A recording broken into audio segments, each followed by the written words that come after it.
మంగళవారం ఉన్నాడంట. ఆడికి యోగలం అని పాదయాత్ర స్టార్ట్ చేశాడు. ఆడి కింద గోళీలు గులాబ్ జాములు అయిపోయి ఒక కాలు అటు ఒక కాలు ఇటు వేస్తున్నాడు. ఆడు ఎడుపోతున్నాడో తెలియట్లా. ఆడేం మాట్లాడుతున్నాడో ఆడికి తెలీదు. కార్పొరేటర్గా కూడా గెలవలేని చోట దద్దమ్మ మంగళగిరి అని సరిగా పలకటం రాని ఒక 420 గాడు ఆడపిల్లల బొడ్లు చుట్టూ టేపులేసి స్విమ్మింగ్ పూల్లో కడ్రారులతో అన్నీ పిలుచుకొని ఈ 420 నా కొడుకు వీడు మాట్లాడితే అంటే వీడు 2024లో వీడు రావాలా. ఇప్పుడు మాకు కళ్ళాలు తీస్తే వీడి బాబు ఏపీలో తిరుగుతాడా? వాడి యోగాలం యాత్ర సాగిద్దా? చెప్పండి, వాడి యోగాలం యాత్ర సాగిద్దా? ఒకటే చెప్తున్నా, హ్యాంగర్కున్న సొక్క వేసుకొని బయటకు వస్తే టీడీపీ ఆఫీసులు టీడీపీ చాప్టర్ క్లోజ్ అయిపోద్ది. మంచి మంచి మంచి అని మా కాళ్ళు చేతులు కట్టేశాడు పెద్ద ఆయన. లేదంటేనా ఈ నా కొడుకులకు కాదు, బొల్లుబాబు చంద్రబాబు నాయుడు గాడికే షటకోపం పెట్టేసేవాళ్ళం. ఖచ్చితంగా చెప్తున్నా, మీకు రాసి పెట్టుకోండి. ఈ మౌనం కూడా ఎక్కువ రోజులు ఉండదు. వాడు నేనేదో మాట్లాడుతున్నాడు, భయం అంటే ఏందో చూపిస్తానని. తాడేపల్లి ప్యాలెస్ వణికిపోవాలన్నారు. తాడేపల్లి ప్యాలెస్ కాదు, ముందు వీడి కొంప వణుకుతుందాడా. వీడు యోగంలో తిరుగుతున్నాడు, ఆ ఇంట్లో అన్నీ జరుగుతున్నాయి, అవి చెక్ చేసుకోమన్నాడు పోయి ముందు ముండనాయాలని. ఏం మాట్లాడతాడు వాడు? భయానికే రంకు మొగుడు జగన్మోహన్ రెడ్డి. తట్టుకుంటారా అసలు రూపం చూస్తే? తెలీదా వీళ్ళకి? తెలీదా జగన్మోహన్ రెడ్డి గారి పరిస్థితి ఏం తెలీదా?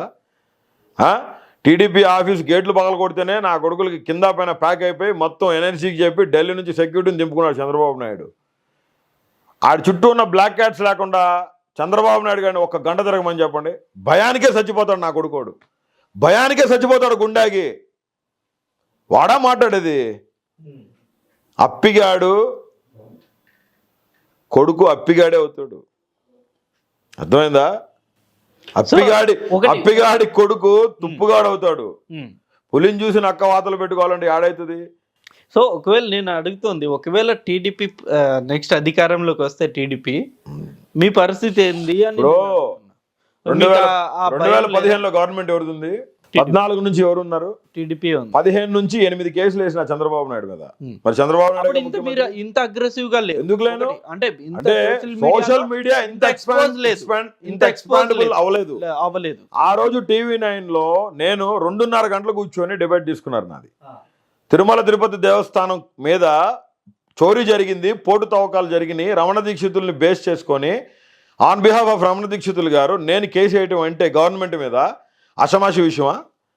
మీరు చెప్పండి. కాగ్ రిపోర్ట్ తీసుకొని హైకోర్టుకు పోయినా అవకతవకలు జరుగుతున్నాయి. పోలవరం ప్రాజెక్టులో మట్టి తీసేదానికి 11,000 రూపాయలు బిల్ చేస్తున్నారు. మిషనరీ కొనుగోలులో కొన్ని 100 కోట్ల రూపాయలు చేతులు మారినాయి. నేను హైకోర్టులో కేసు వేసిన. అన్నదాత సుఖీబా పశు కుంకుమ చంద్రబాబు నాయుడు మీద కేసు వేసిన. 3 కేసులు పడినాయి. మొత్తం 8 కేసులు ఫైల్ చేశాను. చంద్రబాబు నాయుడు కదా ముఖ్యమంత్రి అప్పుడు.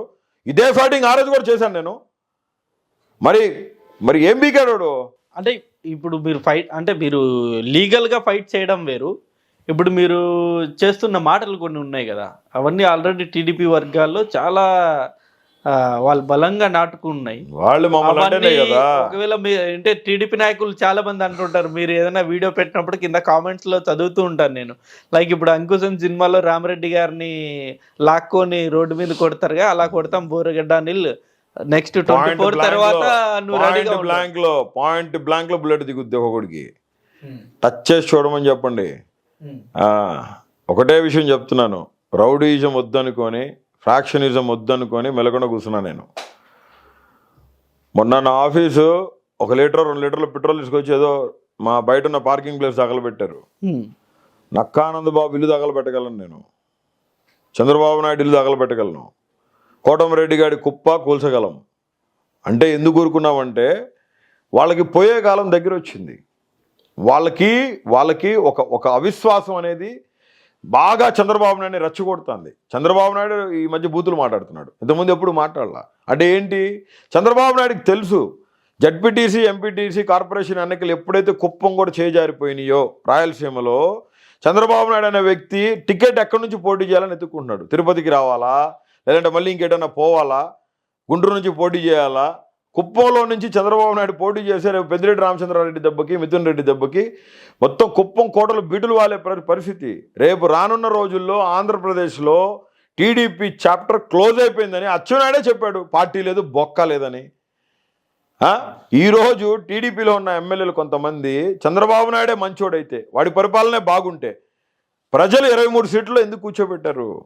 నువ్వు తోపు కదా, 30 years ఇండస్ట్రీ కదా. మరి నువ్వు బిల్ గేట్స్కి ప్లస్ చాలామంది పెద్దోళ్ళకి నువ్వు ఏదో సూక్తి ఏదో చెప్పానని చెప్తావు, మైక్రోసాఫ్ట్ నేనే తీసుకొచ్చానని చెప్తాడు, గూగుల్ పిచ్చని నేనే పంపించానని చెప్తాడు. ఇవన్నీ చేసినోడి నువ్వు ప్రజలు నిన్ను ఆదరాభిమానాలతో ఆదరించాలి కదా. ఏం చేసావు నువ్వు? ఎస్సీలు తిట్టావు, ఎస్సీ కులంలో ఎవడు మాత్రం పుట్టాలనుకుంటారన్నావు, బీసీలను ఎగిరేరి కాళ్ళతో దండిచ్చావు, వార్నింగ్ ఇచ్చావు మాట్లాడొద్దండి మీ కథ తేల్చేస్తానని, మైనార్టీలని కొట్టావు, చంపించావు మైనార్టీలని. రెడ్లను అయితే ఆ పట్టాల శ్రీరామ్ గారు ఎంఆర్ ఆఫీస్కి పిలిపించి మర్డర్ చేయించాడు. వాడు బచ్చాగాడు పరిటాలగాడు, వాడు శ్రీరామ్ గాడు. పట్టాల రవి గారి మీద గౌరవం ఉంది. పట్టాల రవి కొడుకుని చెప్పుకొని అంటే చెట్టును చూపించి కాయలు అమ్ముకునే బ్యాచ్ ఇదంతా. పిల్లలు చంపేస్తారు వాడిని తలుచుకుంటే, పిల్లలు చంపేస్తారండి. మన హరికృష్ణారెడ్డి పోయాడు, ఏమైంది? ఏం పోలేరా? ఈ రోజుల్లో ప్రతి ఒక్క నా కొడుకు తెగిడిచిన నా కొడుకే.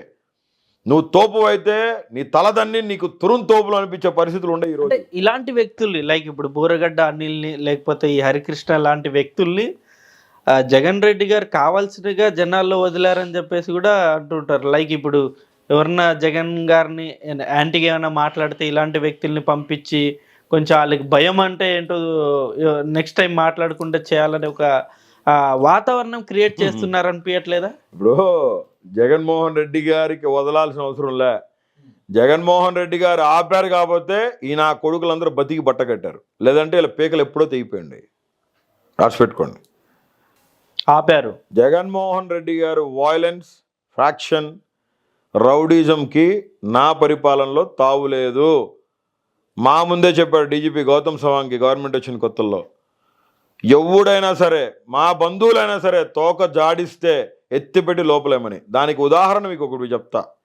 వైఎస్ కొండారెడ్డి జగన్మోహన్ రెడ్డి గారికి కజిన్ బ్రదరు. పార్టీలో కీలక బాధ్యతలు రాజశేఖర రెడ్డి గారు ఉన్నప్పటి దగ్గర నుంచి తీసుకున్న వ్యక్తి. చక్రాపేట మండలం ఇన్ఛార్జి. సోయానా చిన్నాయన కొడుకు. ఆయన మొన్న ఈ మధ్య ఏదో ఒక దందా ఏదో చేశాడని చెప్పి ప్రూవ్ అయితే ఎత్తిపెట్టి తీసుకుపోయి లోపలేసినారా లేదా? సాక్షిలో కూడా ఎత్తిపెట్టి చూపించారు లేదా? చూపించారు. మరి అట్లాంటి వ్యక్తుల్ని సొంత అన్నగా ఉన్న కొండారెడ్డిని తీసుకుపోయి బొక్కలో నూకితే బయట వాళ్ళు ఎవడన్నా తప్పు చేస్తే ఊరుకుంటాడా? ఇవ్వాలా? సో మీ బ్యాక్ ఎండ్ అయితే జగన్మోహన్ రెడ్డి గారు లేరు. పోనీ మీ వెంట ఉండి నడిపిస్తుందంతా సజ్జల రామకృష్ణారెడ్డి గారు అంటారు కదా. సజ్జల రామకృష్ణారెడ్డి అంతా నేను ఎప్పుడు మాట్లాడలే. ఎప్పుడో 2-3 సార్లు కలిస్తే అదే ఫోటోలు ఏదో తీశారు. మీరు సజ్జల రామకృష్ణారెడ్డి గారు చాలా క్లోజ్, అస్సలు సంబంధమే లేదు. వైఎస్ఆర్సీపీ పార్టీలో నేను స్ఫూర్తిదాతగా తీసుకున్న వ్యక్తి ఒకే వ్యక్తి జగన్మోహన్ రెడ్డి గారు. మిగతా ఎవరితోనూ మిగతా వాళ్ళందరూ నా దృష్టిలో జీరో. నంబర్ 2 లేదు, నంబర్ 3 లేదు, ఎవడు లేడు. నాకు సంబంధించి జగన్మోహన్ రెడ్డి గారు one man army. He's one man army always. Jaganmohan Reddy గారిని స్ఫూర్తిదాతగా తీసుకున్నా. ఆయన్ని చూసి రాజకీయాల్లోకి వచ్చా. ఆయన్ని చూసి న్యాయంగా పోరాటం ఇలా చేయాలని చెప్పి డిసైడ్ అయిపోయినా. 16 నెలలు జైల్లో ఉండి బయటకు వచ్చిన తర్వాత ఎంతమంది తలలు తెగాల చెప్పండి? ఆయనకున్న బ్యాక్గ్రౌండ్కి కడప జిల్లాలో చెయ్యి ఎత్తితే మొత్తం కృష్ణానదిలో నెత్తురై పారేది. ఆ రోజు కాంగ్రెస్ పార్టీలో ఉండి రాజశేఖర రెడ్డి గారితో పాటు ఉన్నోళ్ళు కూడా వెన్నుపోటు పొడిచారు. వాళ్ళందరూ బతికి బట్టగట్టినారంటే రాజారెడ్డి తాతని నేనే చంపింది, రాజారెడ్డి గారిని నేనే చంపిందని ఒప్పుకున్న పార్థసారథి రెడ్డి ఇంకా బతికి ఉన్నాడా లేదా? ఎక్స్ఎమ్మెల్సీ సతీష్ రెడ్డి బతికి ఉన్నాడా లేదా? నేనేం చెప్తున్నానంటే సో ఆయన ఎంకరేజ్ చేయడు. జగన్మోహన్ రెడ్డి గారు మనుషులు బ్రతుకు తెరువు కోసం ఆపర్చునిటీస్ని కల్పించే వ్యక్తి. ఫ్రాక్షనిజంకి, రౌడీజంకి, దందాలకి జగన్మోహన్ రెడ్డి గారి పరిపాలనలో ఎటువంటి తావు లేదు. దానికోసమే మేము వాటన్నిటిని పక్కన పెట్టినాం. అదే చెప్తున్నా. సొక్కా అంటే ఈ సొక్కా కాదు, వాటన్నిటిని మేము కూడా భుజానికి తగిలించుకొని హ్యాంగర్కున్న సొక్కాని తీసుకొని వేసుకొని బయటకు వస్తే నీ గవర్నమెంట్ రావాలేమో, రాదది. కానీ ఇప్పుడు సాయంత్రం లోపు ఒక్కొక్కటి కథ చాప్టర్ క్లోజ్ అయింది. అవుదా? గవర్నమెంట్ ఎవడుతుంది ఇప్పుడు? ఎవరిది నడుస్తుంది? ఏం మనది నడవదా? చెప్పండి. సీఎంని ఒక మాట చెప్పండి. సాయంత్రానికి మరి కోడి మెడకాయలు దిగిమడి దిగిపోతాయి ఒక్కొక్క నా కొడుక్కి. అవన్నీ వద్దన్నాడు ఆయన. సో ఇప్పుడు మీరు అన్నట్టు ఆయన రౌడిజం వద్దన్నారు, లేకపోతే ఈ మర్డర్స్, లేకపోతే ఈ కక్షలు ఇవన్నీ వద్దన్నారన్న. బట్ ఆయన మీద అతిపెద్ద ఆరోపణ ఉంది. లైక్ ఇప్పుడు బాబాయ్ మర్డర్ కేసు గురించి డైలీ మనం చూస్తూనే ఉన్నాం, న్యూస్లో చక్కర్లు కొడుతూనే ఉంటుంది 24 గంటలు దాని గురించే డిస్కషన్ ఉంటుంది. మరి దాని గురించి మీరేమంటారు? మరి ఆ మర్డర్ చేసింది చేపించింది వైఎస్ వివేకానంద రెడ్డి గారి అల్లుడు, వైఎస్ సునీతారెడ్డి భర్త నర్రెడ్డి రాజశేఖర రెడ్డి. వైఎస్ వివేకానంద రెడ్డి గారు ఎవరు గవర్నమెంట్ చచ్చిపోయినారు? టీడీపీ, చంద్రబాబు నాయుడు గవర్నమెంట్ చచ్చిపోయారు. ఆ రోజు వివేకానంద రెడ్డి గారు రాసుకున్న లెటరు, చనిపోయే ముందు అర్ధస్పృహతో రాసిన లెటర్ని, రక్తపు మడుగులో రాసిన లెటర్ని ఆ రోజు బయటపెట్టిన సునీతారెడ్డి, నర్రెడ్డి, రాజశేఖర రెడ్డి ఈరోజు ఆ లెటర్ని బయటకు ఎందుకు చూపించట్లా? మీరు మరీ అదే అంటున్నారు. ఇప్పుడు ఒకవేళ నిజంగా వాళ్ళే చేస్తే వాళ్ళే సుప్రీంకోర్టు దాకా ఎందుకు వెళ్తారు సార్? కేసులో వాళ్ళ ఇన్వాల్వ్మెంట్ ఉండకూడదండి. సుప్రీంకోర్టు దాకా ఎందుకు వెళ్తారు? అది ఎందుకు జరిగింది అంటే మసిపూసి మారేడికాయ చేయడం అంటే ఇదే. మీరు లాయర్ కూడా. అవునండి, నేను చెప్తాను సబ్జెక్ట్ చెప్తా వినండి. దీని వెనకాల చాలా పెద్ద పాయింట్ ఉంది. చెప్పండి. వైఎస్ వివేకానంద రెడ్డి గారికి ద్వితీయ భార్య ఉంది, రెండో భార్య మైనారిటీ ఆమె, ముస్లిం ఆవిడ. అవును. బైపాస్ సర్జరీ చేయించుకొని ఇంటికి వచ్చిన వైఎస్ వివేకానంద రెడ్డి గారికి స్వాగతం పలికి గ్లాసు మంచినీళ్ళు ఇవ్వలేని భార్య కూతురు సునీతారెడ్డి ఈరోజు తండ్రి ఆస్తి కోసం సుప్రీంకోర్టుకు పోయింది.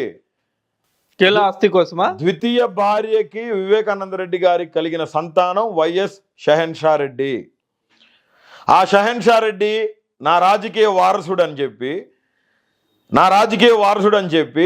వివేకానంద రెడ్డి గారు కుటుంబంలో ప్రకటించిన తర్వాతే వైఎస్ వివేకానంద రెడ్డి గారు ఎమ్మెల్సీగా ఓడిపోవడం జరిగింది.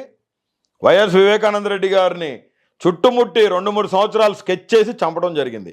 వైఎస్ షహెన్షా రెడ్డికి టోటల్ ఉన్న ఆస్తిలో 25% వాటా కల్పించాలని చెప్పి అఫిడవిట్ వీలునామా రాసి సంతకాలు పెట్టాల్సిందిగా హైదరాబాద్ ఆయన పిఏతో పంపిస్తే వాళ్ళు దాన్ని నిరాకరించారు.